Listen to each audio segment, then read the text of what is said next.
I've also been made aware by colleagues about your very strong reaction to a viral video which that event took place not very far from where I am presently, where Pfizer CEO was asked some questions by my media representatives.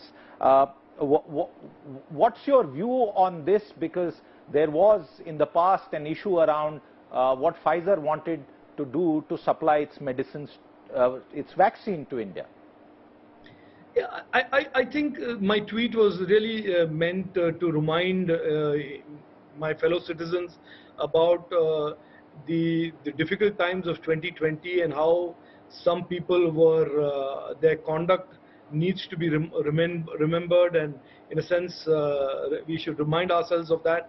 There was these so-called vaccine companies who attempted to bully the government of India and said, look, we will not sell unless the government of India indemnifies us.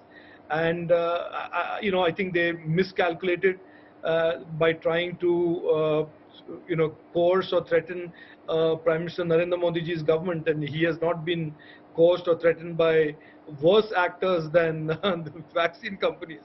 And so that was doomed to fail, and it failed. But what is also interesting, and I think I took this opportunity to remind my fellow citizens, that it is at that same time when this company was trying to bully the government of India, that there were certain,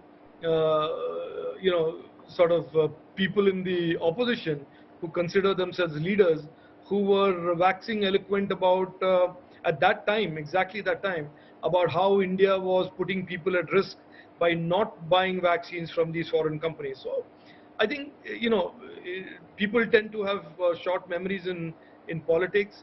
COVID was clearly a troubling, disturbing time that put everybody in so much of concern and worry.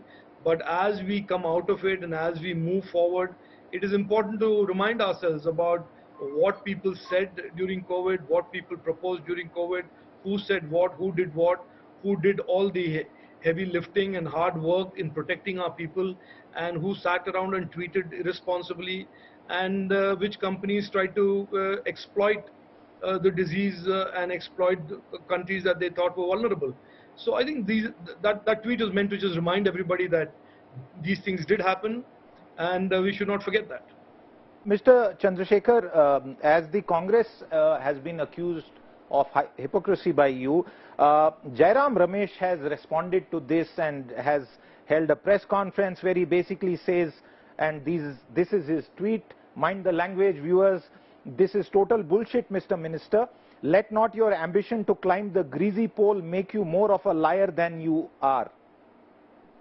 What's your response, Look, sir? Jairam is obviously a poet and fancies himself to be a clever wordsmith. There is a competition in the Congress for people who think they are mighty smart and clever with words.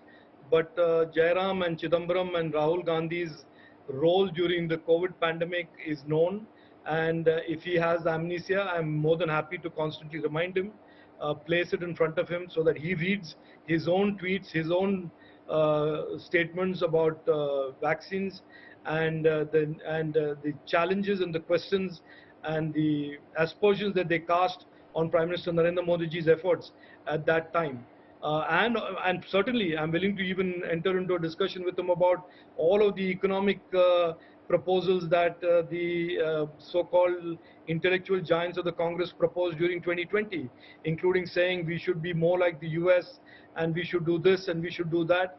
And here we are, the fastest growing economy in the world, with the lowest inflation in a global economy that is beset with high inflations, and in a much better place both economically and from a healthcare point of view compared to the US, UK and China, all of the countries that otherwise Jairam and his ilk find to be icons. So I would leave it at that. I don't intend to join words with Jairam Ramesh. He is of course the PR representative for Rahul Gandhi, and that's his job to do, have press conferences and say things that gain him the currency and favor with his dynasty party.